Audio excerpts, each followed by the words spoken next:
Hello students, स्वागत है आपके अपने चैनल नेक्स्ट क्लासेज पर। आज मैं कूलाम का नियम तथा वैद्युत क्षेत्र, इसका तो चैप्टर हमने समाप्त कर दिया था। ये क्लास 12 के लिए है, ठीक है। तो इस कूलाम का नियम तथा वैद्युत क्षेत्र का टोटल थ्योरी हमने समाप्त कर दिया था और आज मैं आपको ऑब्जेक्टिव टाइप क्वेश्चन कराने जा रहा हूँ, ठीक है, जिसमें बहुत अच्छे खासे क्वेश्चन होंगे जो बहुविकल्पी क्वेश्चन होते हैं और ये 1 नंबर के आते हैं और ये आपको हमेशा क्लास 12 के फिजिक्स में देखेंगे तो 10 जो बहुविकल्पी क्वेश्चन होते हैं ये सब इसी से आते हैं, ठीक है। तो मैं पिछले वर्षों के जो भी क्वेश्चन हैं मैं आपको कराऊंगा। बातें समझ में आ रही है कि आपको? तो आप ध्यान से देखिएगा कि इस क्वेश्चन को कैसे किया जा रहा है। अगर इस टाइप के क्वेश्चन को आप कर ले जाते हैं तो एग्ज़ाम में जो भी क्वेश्चन आएंगे उस टाइप के क्वेश्चन को आप बना ले जाएंगे। मैं 100% की गारंटी देता हूं।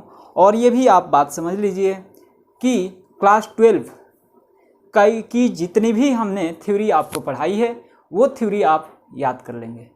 वो प्रूफ आप एक बार अपने से कॉपी पर 2 बार 3 बार आप प्रूफ कर लेंगे, ठीक है। क्लास 12 का कूलाम का नियम तथा वैद्युत क्षेत्र हमने ख़त्म कर दिया है और मैं जो इसका न्यूमेरिकल कराऊंगा, ऑब्जेक्टिव टाइप क्वेश्चन कराऊंगा। इसके बाद का चैप्टर 2 है गॉस का नियम, ठीक है, या फिर गॉस का प्रमेय।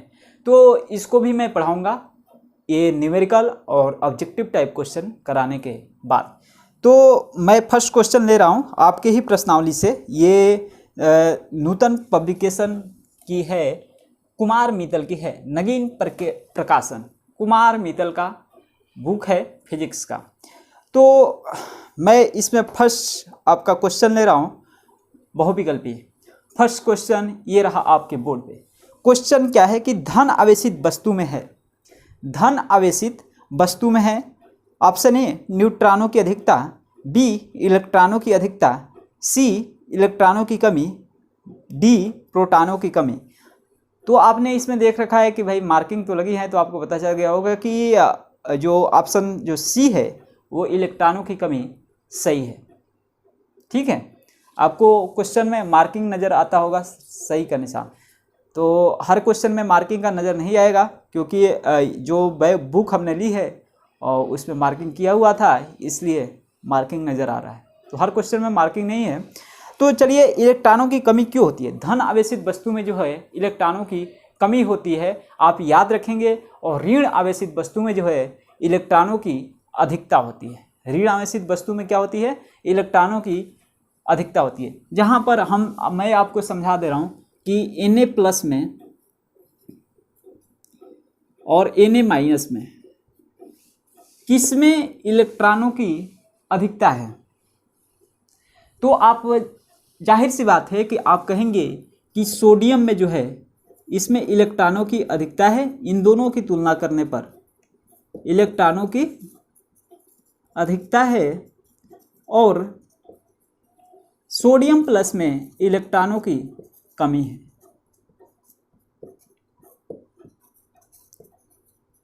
देखिए यहाँ पर सोडियम प्लस में, सोडियम में इलेक्ट्रॉन कितने होते हैं?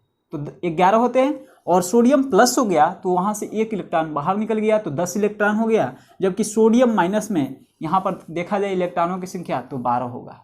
Na-11 होता है और 1 इलेक्ट्रॉन ग्रहण कर रहा है, तो यहाँ पर 12 कहा जाएगा। बातें आपको क्या समझ में आ रही है क्या? चलिए, तो आप फर्स्ट बहुविकल्पी क्वेश्चन समझ गए होंगे। और सेकंड बहुविकल्पी क्वेश्चन ये रहा आपके बोर्ड पर आप देख रहे होंगे, पढ़िए जरा। सेकंड बहुविकल्पी क्वेश्चन जो है, 2 समरूप धातु के गोलों को क्रमशः +Q तथा -Q आवेश दिए गए हैं। +Q आवेश दिए गए हैं एक को और दूसरे को -Q आवेश दिए गए हैं। 2 समरूप धातु के गोले हैं। बातें समझ में आ रही है क्या? क्वेश्चन ऑप्शन ए जो है इसमें भी राइट का मार्क लगा हुआ है। दोनों गोलों के द्रव्यमान बराबर होंगे। धन आवेशित गोले का द्रव्यमान ऋण आवेशित गोले के द्रव्यमान से कम होगा। इसके बाद ऋण आवेशित गोले का द्रव्यमान धन आवेशित गोले के द्रव्यमान से कम होगा। और डी उपयुक्त में से कोई नहीं। तो आप समझ रहे होंगे कि गोला है और इस पर +Q आवेश है और एक गोला है, इस पर -Q आवेश है, ठीक है। इस पर +Q आवेश है, इस पर माइनस क्यू आवेश दिए गए हैं। चलिए, तो प्लस क्यू आवेश का मतलब क्या होता है? ठीक है ना, प्लस क्यू आवेश का मतलब यहां पर क्या नजर आ रहा होगा कि अगर किसी को प्लस क्यू आवेश दिया जाए तो वहां पे जो होगा इलेक्ट्रॉनों की कमी होती है, ठीक है। और यहाँ पर माइनस क्यू आवेश दिया जाता है तो यहाँ पर इलेक्ट्रॉनों की अधिकता होती है। तो अगर देखा जाए प्लस क्यू आवेश का मतलब यहाँ से चार्ज जो है, पार्टिकल चार्ज जो है बाहर निकल रहे हैं, और माइनस क्यू का मतलब इसमें अंदर आ रहे हैं, ठीक है ना। तो प्लस क्यू मतलब प्लस क्यू तो बाहर निकल रहा है तो उसमें आवेश का द्रव्यमान होता है। जब द्रव्यमान होता है तो द्रव्यमान कुछ इसका बाहर निकलेगा, तो जाहिर सी बात है कि ये प्लस क्यू आवेश का जो द्रव्यमान होगा ये माइनस क्यू आवेश की अपेक्षा कम होगा। द्रव्यमान की बात करें दोनों में तो इसका क्या होगा, कम होगा। किसके अपेक्षा?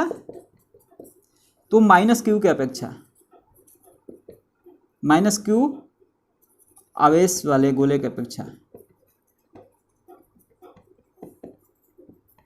बातें समझ में आ रही है क्या आपको?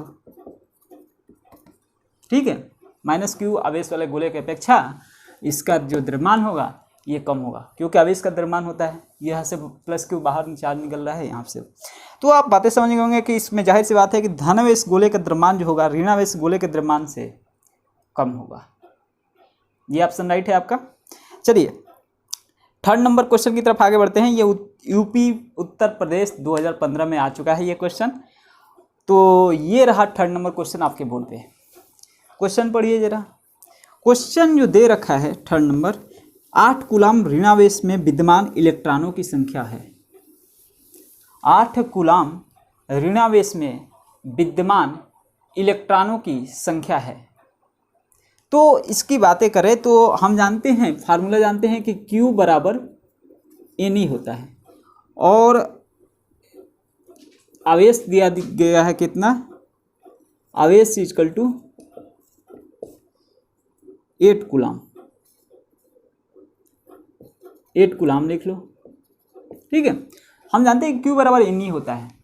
यहाँ पे N क्या है, इलेक्ट्रॉनों की संख्या, और E है इलेक्ट्रॉनों पर, जो इलेक्ट्रॉन का E क्या होता है, इलेक्ट्रॉनों पर आवेश 1.6 × 10⁻⁻19 होता है, और Q बराबर होता है कितना आवेश है, ठीक है ना, कितना आवेश है। तो यहाँ पर हम अगर ये इलेक्ट्रॉनों की संख्या ये निकालना है हमें, तो N बराबर क्या होगा, Q/E, ठीक है ना। तो N बराबर Q का वैल्यू क्या है 8/E का वैल्यू क्या हो जाएगा 1.6 × 10⁻⁻19 होता है, कूलाम होता है। बातें समझ में आ रही है आपको? कूलाम लिखेंगे तो दोनों से कट जाएगी, तो इसका मात्रक कोई नहीं होगा, कुछ नहीं होगा। तो N का जो वैल्यू होगा ये 1.6 है, ये 10⁻⁻19 ऊपर चला जाएगा, तो 8/1.6 × 10⁻19 हो जाएगा, ठीक है। इतना इलेक्ट्रॉन हो जाएंगे। तो N बराबर क्या होगा, ये दशमलव उड़ाना है तो नीचे का जब डेसिमल हटाना है तो ऊपर में सिर्फ 10 से मल्टीप्लाई कर दो। एक डेसिमल हटाना है, एक अंक है पीछे, तो 10 से मल्टीप्लाई करके और यहाँ पर ये दशमलव खत्म कर दो। यहाँ पर अगर हम बातें करें तो 8 दूना 16, यहाँ पर बच्चा 1, तो 1/2 यानी कि 0.5 होता है। तो 0.5 × 10⁻19 और एक 0 यहाँ पे है, तो 10⁻20। यहाँ पर देखें तो N बराबर क्या होगा 5 × अगर दशमलव हटाते हैं तो यहाँ से एक 10⁻19 हो जाएगा, तो 5 × 10⁻19, यानी कि 8 कूलम आवेश में जो होगा इतना इलेक्ट्रॉनों की संख्या होगी। बातें समझ में आ रही है? आप क्वेश्चन आपको समझ में आ रहा है कि 5 × 10⁻19 दे रखा होगा आपका ऑप्शन में, सही टिक लगा दीजिएगा, आपका 1 नंबर क्लियर हो जाएगा, ठीक है। चलिए हम नेक्स्ट क्वेश्चन की तरफ आगे बढ़ेंगे। क्वेश्चन नंबर 4 आपके बोर्ड पे है। क्वेश्चन नंबर 4 जो है निर्वात की वैद्युतशीलता का मात्रक है। निर्वात की वैद्युतशीलता का मात्रक है। तो इसमें जो दे रखा है फर्स्ट कूलाम स्क्वायर प्रति newton into metre square, B दे रखा है न्यूटन इंटू वोल्ट पर मीटर स्क्वायर, सी दे रखा है न्यूटन इंटू मीटर स्क्वायर पर कूलाम स्क्वायर और डी न्यूटन पर कूलाम दिया है। ये उत्तर प्रदेश 2015 में आ चुका है, 14 में आ चुका है, 12 में आ चुका है, 9 में आ चुका है और 2021 में भी आने की संभावना बनती है इसकी। और ये कॉम्पिटेटिव एग्जाम में भी ऐसा क्वेश्चन पूछ देता है। तो निर्वात की वैद्युतशीलता क्या होती है? एप्सिलॉन नॉट होती है। तो हम जानते हैं कि एफ इक्वल टू होता है K q one q two upon r square, जहाँ पर के जो होता है 1/4 पाई एप्सिलॉन नॉट होता है। हमें इसका जो होता मात्रक फाइंड करना है। बातें समझ आ रही है? एप्सिलॉन नॉट का मात्रक फाइंड करना है। तो एफ इक्वल टू होता है के का वैल्यू रख दो यहाँ पे, तो 1/4 pi epsilon naught Q1 Q2 upon r square. यहाँ से हम कांस्टेंट हटा देंगे क्योंकि हमें मात्रक में कांस्टेंट की आवश्यकता नहीं पड़ती है। अगर हम एप्सिलॉन नॉट का वैल्यू निकाले तो एप्सिलॉन नॉट का अगर निकाले तो प्रोपोर्शनल कर लो, इसको इधर कर लो तो Q1 Q2 upon F r square, यही तो होगा। Epsilon naught proportional to Q1 Q2 upon F r square. तो एप्सिलॉन नॉट का जो बीमा होगा कूलाम इंटू कूलाम, क्यू का बीमा क्या होता है, सॉरी क्यू का मात्रक क्या होता है कूलाम होता है। तो कूलाम इंटू कूलाम यानी कि कूलाम स्क्वायर हो जाएगा अपान में एफ का क्या होता है मात्रक, एफ का मात्रक होता है न्यूटन, तो न्यूटन लिख लो भैया, बहुत आसान है जी। और आर का ये तो लंबाई है, लंबाई का मात्रक क्या होता है मीटर, तो न्यूटन इंटू आर स्क्वायर है तो मीटर स्क्वायर लिख लो, यानी कूलाम स्क्वायर पर न्यूटन इंटू मीटर स्क्वायर। तो एप्सिलॉन नॉट का मात्रक यही है आपका एप्सिलॉन नॉट वैद्युतशीलता का निर्वात की वैद्युतशीलता का मात्रक है। तो आपको दिख रहा होगा क्वेश्चन में कि कूलाम बहुविकल्पी में कि आपको फर्स्ट ऑप्शन ए में दिख रहा है कूलाम स्क्वायर पर न्यूटन इंटू मीटर स्क्वायर। बहुत ही आसान क्वेश्चन था। बातें समझ में आ रही है क्या फ्रेंड्स? तो हम लोग नेक्स्ट क्वेश्चन की तरफ हम लोग आगे बढ़ेंगे और नेक्स्ट क्वेश्चन आपका ये रहा आपके बोर्ड पे। क्या है कि 1 माइक्रोकूलाम तथा 4 माइक्रोकूलाम के दो आवेश एक दूसरे से कुछ दूरी पर y में स्थित हैं, उन पर लगने वाले बलों का अनुपात है। ये क्वेश्चन उत्तर प्रदेश 2014 में आ चुका है, आप लोग देख रहे हैं। और इसका ऑप्शन ए है 1:4, बी है 4:1, सी है 1:1 और डी है 1:16। तो इसमें है क्या, मान लीजिए यहाँ पर एक चार्ज है 1 कूलाम, ये तो दे ही रखा है, प्लस क्या दे रखा है +1 माइक्रोकूलाम, और एक दूसरे चार्ज है कुछ दूरी पर इससे स्थित है, इसका जो दे रखा है 4 माइक्रोकूलाम। बातें क्या आपको समझ में आ रही है? अब हम यहाँ पर क्या करेंगे, ये कुछ दूरी पर है, इसको डिस्टेंस r मान लेते हैं। ये दोनों पॉजिटिव है एक दूसरे पर, तो 4 देखिए 1 माइक्रोकूलाम के कारण 4 माइक्रोकूलाम पर लगने वाला जो बल होगा इस तरह होगा। इसको हम मान लेते हैं F1, ठीक है, F1 ठीक है ना। इसके कारण इस पर लगने वाला, और इसके कारण जो इस पर लगने वाला है क्या हो जाएगा, F2 लिख लेते हैं। तो F1 देखिए, F1 का जो होगा, F1 जो होगा K Q1 Q2 अपन R स्क्वायर होता है, तो K Q1 की जगह पर लिखेंगे 1 इंटू Q2 4 अपन R स्क्वायर, R तो दिया नहीं है, इसको इक्वेशन फर्स्ट मान लेते हैं। और इक्वेशन सेकंड जो होगा F2, ये भी होगा K इंटू 1 इंटू 4 अपान R स्क्वायर, इक्वेशन 2। अब यही पूछा है कि 1 माइक्रोकूलाम तथा 4 माइक्रोकूलाम के दो आवेश एक दूसरे से कुछ दूरी पर स्थित है, y में स्थित है, उन पर लगने वाले बलों का अनुपात करना है। तो F1 रेशियो F2 कर लो, रेशियो या बटा, बात है कि तो हम देख रहे हैं कि K इन 4K हो जाएगा, कर लो डायरेक्ट, 4K अपान R स्क्वायर अपान में 4K अपान में R स्क्वायर, एक दूसरे से सब कट जाएंगे, ये आ जाएगा 1:1। यानी कि जो आपका आंसर होगा ये ऑप्शन सी बिल्कुल राइट आंसर है। आप डायरेक्ट यह मत लगा दीजिएगा कि 1:4 ये मतलब बहुत सा, ये बहुत अच्छा क्वेश्चन है, एक तरह से देखा जाए तो बहुत अच्छा क्वेश्चन है। तो जनाब ये भी जान लीजिए कि 1 नंबर के क्वेश्चन भी कभी कभी अच्छे आ जाते हैं, जो कि कॉम्पिटिटिव एग्जाम में भी इस टाइप के क्वेश्चन पूछे जाते हैं। एयरफोर्स, नेवी हो या फिर कोई भी SSC JEE या फिर कोई भी कॉम्पिटिटिव एग्जाम हो, इस टाइप के क्वेश्चन आपके पूछे जाते हैं फिजिक्स से रिलेटेड। तो ये आपको बातें समझ में आएगी होंगी। अब हम बढ़ेंगे नेक्स्ट क्वेश्चन की तरफ, ठीक है। नेक्स्ट क्वेश्चन की तरफ हम लोग आगे बढ़ेंगे। इसी तरह 7 नंबर भी क्वेश्चन दे रखा है कि यदि 1 माइक्रोकुलाम तथा 5 माइक्रोकुलाम के 2 आवेशित कण 10 सेंटीमीटर की दूरी पर रखे हो तो उन पर लगने वाले बलों का अनुपात क्या होगा। सेम टू सेम जो पीछे वाला क्वेश्चन कराया था वो सेम टू सेम है, 1:1 ही आएगा, इसका थोड़ा सा भरमाया है आपको, ठीक है। अब देखिए नेक्स्ट क्वेश्चन हम लोग आगे बढ़ेंगे। नेक्स्ट क्वेश्चन ये रहा आपके बोर्ड पे। क्या क्वेश्चन दे रखा है कि एक निश्चित दूरी r पर स्थित 2 समरूप धातु के गोले पर आवेश +4q तथा -2q है। गोलों के बीच आकर्षण बल जो है F है। यदि दोनों गोलों को संपर्क कराकर पुनः उसी दूरी r पर रख दिया जाए तो उनके बीच बल होगा। देखिए यहाँ पे 2 गोला है, एक निश्चित दूरी r पर स्थित है, ठीक है। एक निश्चित दूरी जो है r पे स्थित है और एक पर +4q आवेश है, इस पर +4q आवेश है और इस पर -2q आवेश है।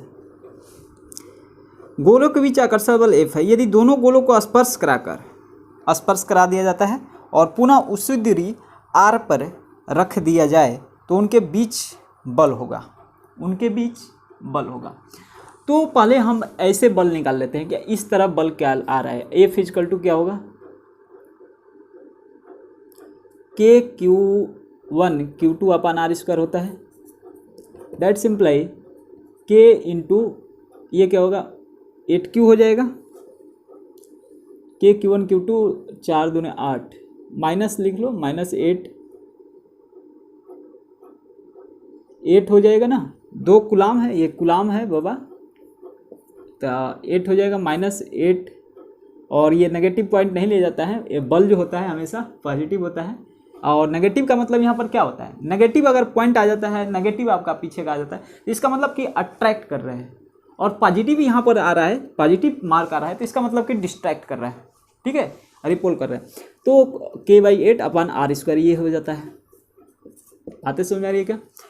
अब देखिए हम इसको अगर स्पर्श कराते हैं तो स्पर्श जैसे ही कराएंगे तो ये जो दोनों आवेश है वो दोनों सेम बराबर भागों में अगर हम स्पर्श करा देते हैं तो 4 कूलाम और ये -2 कूलाम है, तो 4 कूलाम और 2 कूलाम, तब 4 में से 2 गया, माइनस है तो 4 में से 2 गया, 2 कूलाम बचेगा, तो 2 कूलाम ये दोनों पर वितरित हो जाएंगे, दोनों पर, इस पर ये भी 1 कूलाम हो जाएगा और इस पर भी 1 कूलाम हो जाएगा।